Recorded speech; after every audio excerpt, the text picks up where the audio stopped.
7वी स्कॉलरशिपची परीक्षा देताय आणि शेकडेवारी हे प्रकरण तुम्हाला अवघड जाते का? तर आजचा व्हिडिओ तुमच्यासाठी. आजच्या व्हिडिओमध्ये आपण स्वाध्याय 27.2 पूर्ण सोडवून देणार आहे, त्यामुळे व्हिडिओ शेवटपर्यंत बघा. व्हिडिओ आवडला तर व्हिडिओला लाईक, शेअर आणि कमेंट करायला विसरू नका. आणि त्याचप्रमाणे जर चॅनलवर नवीन आणि पहिल्यांदाच असाल तर चॅनलला नक्की सबस्क्राईब करून बेल आयकॉनही दाबा. तर मग बघूया पहिला प्रश्न काय आहे. काय दिलेला आहे बघा प्रश्न. तर तिकिटाची किंमत शेकडा 20 रुपयाने वाढवल्यावर खप काय होतो? तर 10 रुपयाने कमी झाला. ठीक आहे. आता आधीची किंमत किती होती आपली? 100. तर कितीने वाढवली? तर 20ने, म्हणजे किती झाले? 120 झाले. ठीक आहे. तसंच खप किती झाला बघा? शेकडा 10ने कमी झाला. म्हणजे आधीचा खप हा जर 100% होता तर नंतरचा होणारा खप हा किती झाला? 100 वजा 10 म्हणजे 90 झाला. आता एकूण उत्पन्न म्हणतो त्यावेळेला आपण काय करतो? गुणाकार करतो ह्या दोघांचा. बरोबर आहे. ह्या दोघांचा गुणाकार केला तर या ठिकाणी किती मिळाले आपल्याला बघा? 10,000 मिळाले. बरोबर आहे. 12 9 108 झाले आणि पुढच्या 2 शून्य आले या ठिकाणी. बरोबर आहे. पण आपल्याला शेकडा वाढ अथवा घट किती झाली असं आपल्याला विचारलेलं आहे. म्हणजेच या ठिकाणी आपण काय करू शकतो बघा. तर ज्या वेळेला आपला आधीचा खप म्हणजे उत्पन्न हे 10,000 होतं त्यावेळेला काय मिळाले आपल्याला? 108 म्हणजे 10,800 इतकं उत्पन्न मिळालं. बरोबर आहे. तर 100ला किती असणार हे आपल्याला काढायचे. तर या ठिकाणी बघा या 2 शून्याला इथल्या 2 शून्य गेल्या. हे 100 आणि हे 100 भागाकारातच होतं त्यामुळे ते निघून गेलं. का? तर इकडे आल्यानंतर ते गुणाकारात गेलं असतं आणि एकी एकी झालं असतं. बरोबर. एकी म्हणजे वरचं आणि खालचं कॅन्सल झालं असतं. म्हणजेच एक्स बरोबर किती झाले आपले? 108. म्हणजे 100ला 108 म्हणजेच कितीनं झालं बघा? 8%नी काय झाली या ठिकाणी? वाढ झालेली आहे. ठीक आहे.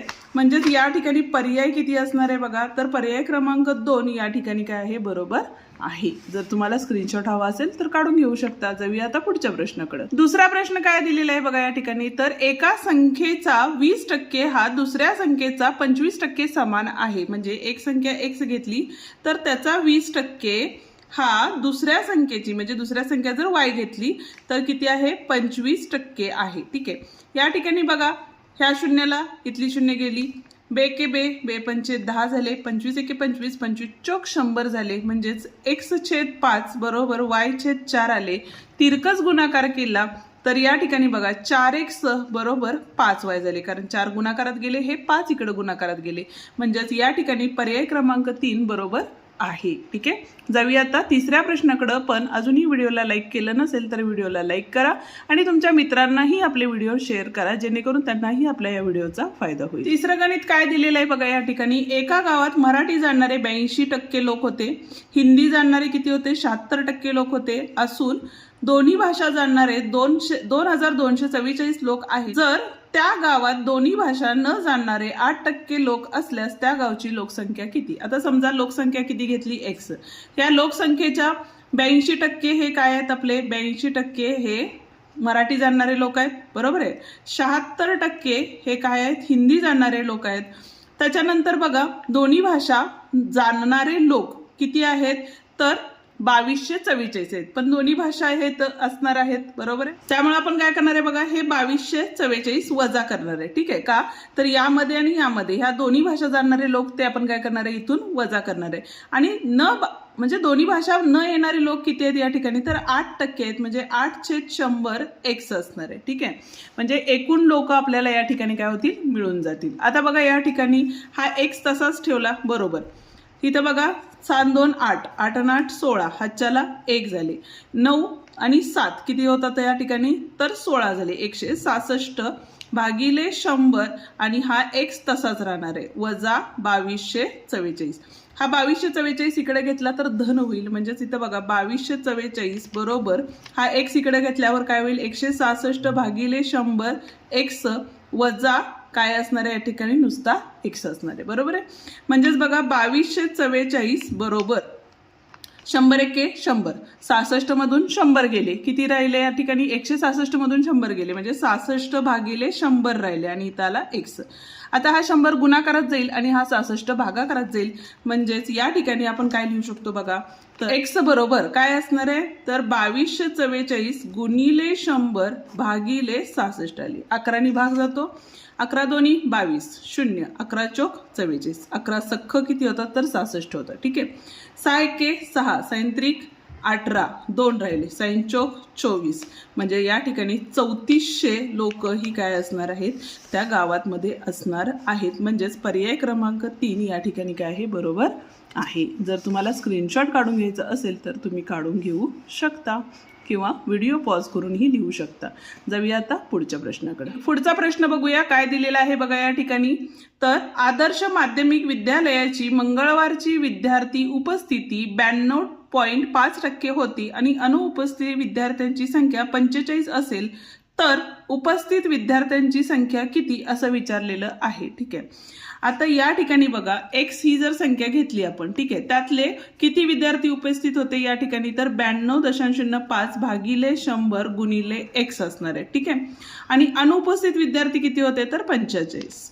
तर आता विद्यार्थ्यांची संख्या या ठिकाणी आपल्याला काढायची आहे. आता ही जी संख्या होती ती इकडे आल्यानंतर काय होणार आहे, वजा होणार आहे. म्हणजेच काय झाले बघा, x वजा 92.5 छेद 100 गुणिले x बरोबर हे 45 या ठिकाणीच राहिलेले, बरोबर आहे. म्हणजे 100 एके काय झाले इथं 100 x वजा 92.5 x भागिले 100 बरोबर 45. ठीक आहे, आता दोघांची जर वजाबाकी केली तर या ठिकाणी काय येणार आहे बघा, 100 वजा 92.5 अशी करतात दशांशांची वजाबाकी. इथं राहिले 5, 10 2 गेले, किती राहिले 10 3 गेले, कारण इकडचा आहे हातच्या दिलेला, इथं राहिले 7, हातच्या परत दिला 10 गेले म्हणजे 0, म्हणजे 7.5 या ठिकाणी राहिले, बरोबर आहे. म्हणजे 7.5 भागिले 100 x बरोबर 45 आले. आता या ठिकाणी बघा x बरोबर 45 गुणिले 100, कारण हा इकडे गुणाकारात गेला आणि 7.5 होता, तिथं आपण काय करूया, जर 10 नी गुणले तर इथला काय होईल, दशांश निघून जाईल, बरोबर आहे. म्हणजेच आता काय झाले बघा, 45 गुणिले 1000 भागिले 75 अशा प्रमाणे आपण लिहू शकतो. तर इथे किती झाले, तर 15 त्रिक 45 आणि 15 पाची 75, 5 एके 5, 5 दोन्ही 10, 5 शून्य 0 आणि 5 शून्य 0, म्हणजे 200 त्रिक किती झाले, 3 दोन्ही 6 आणि पुढच्या 2 शून्य. हे आपले काय आले, एकूण विद्यार्थी आले. ठीक आहे, आता एकूण विद्यार्थीमध्ये आपल्याला उपस्थित विद्यार्थी काढायचे आहेत. आपल्याला अनुपस्थित विद्यार्थी किती दिलेले आहेत, 45, म्हणजे 600 वजा आपण काय करणार आहे 45 केले तर इथं बघा 5 आले, हातच्याला 1 दिले, इथं 5 आले, हातच्या परत दिला आणि इथं आले 5, म्हणजे 555 हे उत्तर असणार आहे. ठीक आहे, जर तुम्हाला स्क्रीनशॉट हवा असेल तर स्क्रीनशॉट काढून घ्या, नसेल तर व्हिडिओ पॉज करून लिहून घ्या. आहे का बघा पर्यायामध्ये, तर पर्याय क्रमांक 2 या ठिकाणी बरोबर आहे. आता 5वा प्रश्न आहे तो आपण 8वीच्या स्कॉलरशिपच्या पुस्तकातही सोडवून दिलेला आहे. 6वा प्रश्नही दिलेला आहे, पण परत एकदा सोडवून देऊया.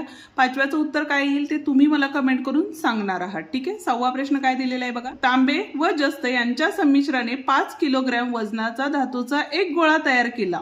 जर त्या गोळ्यामध्ये 35.5% जस्त असेल तर त्यापैकी किती ग्रॅम तांबे असेल असं विचारलेलं आहे. ठीक आहे, तर या ठिकाणी काय करू शकतो बघा, 5 किलोग्रॅम म्हणजेच किती असतात तर 5000 ग्रॅम असतात, बरोबर आहे, गुणिले 35.5% म्हणजेच किती असणार आहे बघा, 35.5 भागिले किती असणार आहे इथं 100 असणार आहे आपले, बरोबर आहे, कारण टक्केचे 1 2 शून्याला इथले 1 2 शून्य निघून गेल्या. आता राहिले काय तर 35.5 गुणिले 50 केले, 5 5 25 2 आले, 5 5 25 आणि 2 27, 5 त्रिक 15 16 17 आणि इथं बघा एका संख्येनंतर दशांश नाही, इथला शून्य घेतला आणि इथं आले, म्हणजेच 1775 इतके काय आले आपले जस्त आले.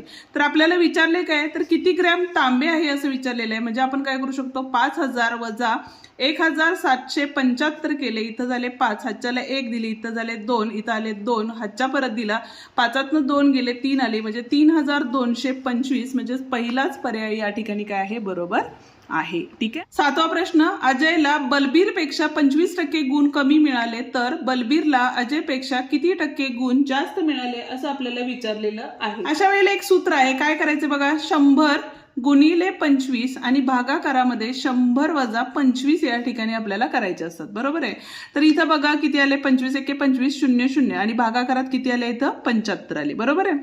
भाग घालवला तर या ठिकाणी किती येणार आहे बघा, तर 25 एके 25 25 त्रिक 75 म्हणजे 100 भागिले 3 आले, 100ला भाग घालवला आपण तर 3 त्रिक 9, परत एक आला, 3 त्रिक 9 राहिले, ठीक आहे, म्हणजेच 1/3 33.1/3 हे उत्तर असणार आहे. म्हणजेच पर्याय क्रमांक 4 या ठिकाणी बरोबर आहे. ठीक आहे, बघूया आता शेवटचा प्रश्न. पण त्याआधी अजूनही व्हिडिओला लाईक केलं नसेल तर व्हिडिओला लाईक करा आणि हाईप द्यायला विसरू नका. 8वा प्रश्न बघतोय बघा. वस्तूच्या किमतीत 10% वाढ झाली आणि त्यामुळे त्याचा खप 10% कमी झाला. म्हणजे 10%, 100 होते, 10% वाढ झाली म्हणजे 110 झाले.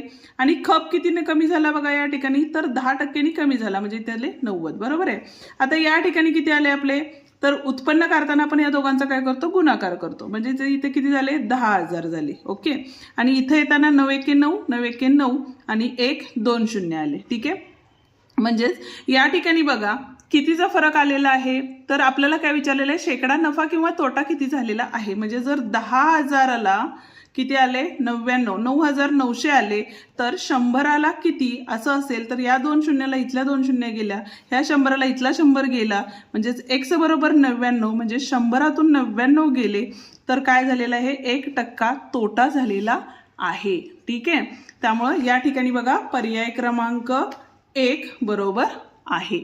ठीक आहे, या ठिकाणी आपला हा व्हिडिओ संपतो. आजचा व्हिडिओ तुम्हाला कसा वाटला ते कमेंट करून नक्की सांगा. व्हिडिओ आवडला असेल तर व्हिडिओला लाईक, शेअर आणि कमेंट करायला विसरू नका. आणि त्याचप्रमाणे जर चॅनलवर नवीन आणि पहिल्यांदाच असाल तर चॅनलला नक्की सबस्क्राईब करून बेल आयकॉन दाबा.